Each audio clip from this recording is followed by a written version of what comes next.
بسم الله والصلاة والسلام على سيدنا محمد وعلى آله وأصحابه أجمعين. Assalamu alaikum wa rahmatullahi wa barakatuh. Aujourd'hui, Inch'Allah, on va traiter les grandeurs molaires et les grandeurs massiques.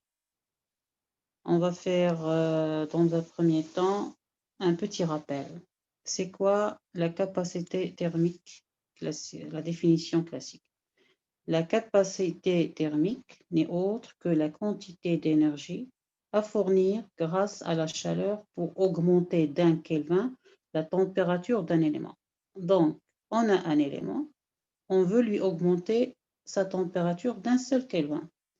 Quelle est cette quantité de chaleur à fournir à cet élément pour pouvoir lui augmenter cette température? D'accord? Donc,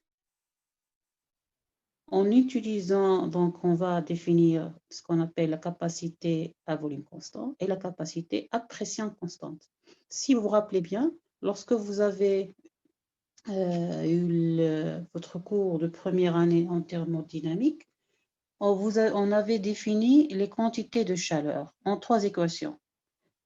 Et ces équations, ils ont des relations avec les capacités volumiques et les capacités volumique à pression constante, les capacités thermiques à volume constant et les capacités volumiques à pression constante, ou bien les capacités massiques à volume constant, ou bien capacités massiques à pression constante.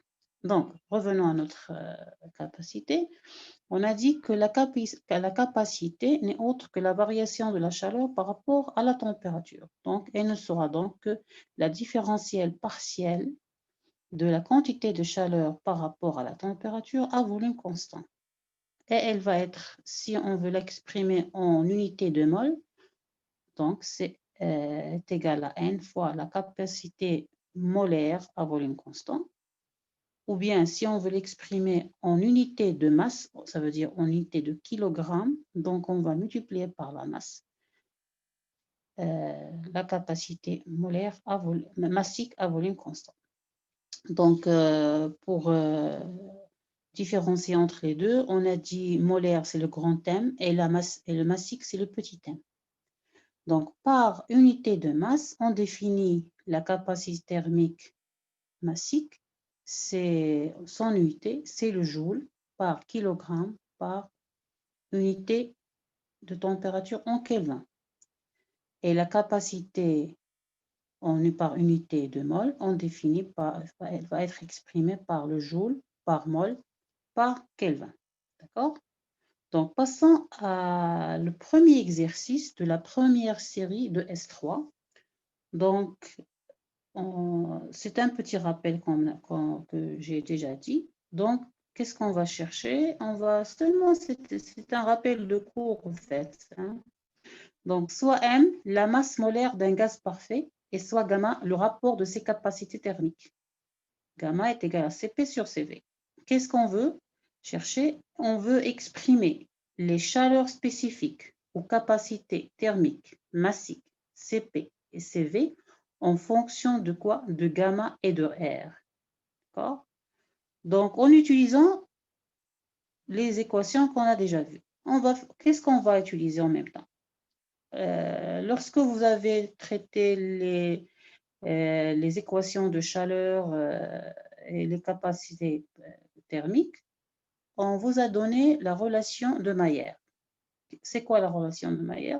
Elle dit que la différence des capacités thermiques à pression constante et la capacité thermique à volume constant n'est autre que le nombre de moles fois la constante des gaz parfaits. Et aussi, bien sûr, on va utiliser le rapport des capacités. Donc, on avait dit que la capacité thermique, si on veut l'exprimer en masse, n'est autre que la masse multipliée par la capacité thermique massique. Et la capacité thermique à pression constante, même chose, est égale à la masse fois la capacité massique à pression constante. Donc, on va intégrer les capacités massiques à volume constant et capacité massique à pression constante en utilisant l'équation 1.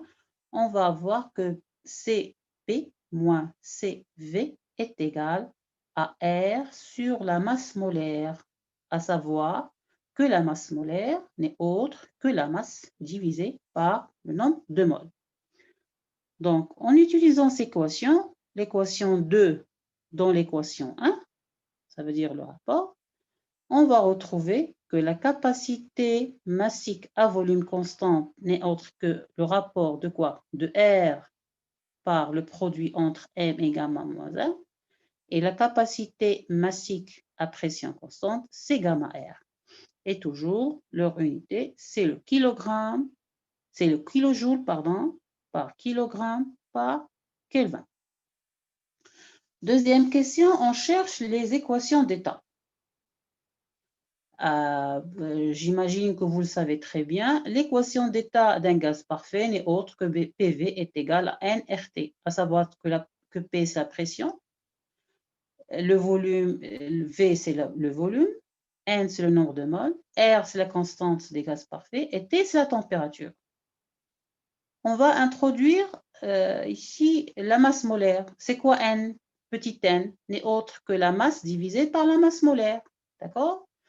Donc, la pression, notre équation, on peut l'écrire d'une autre manière que P petit v, à savoir que petit v, c'est le volume sur la masse, sur la masse molaire, est égal à RT sur grand M.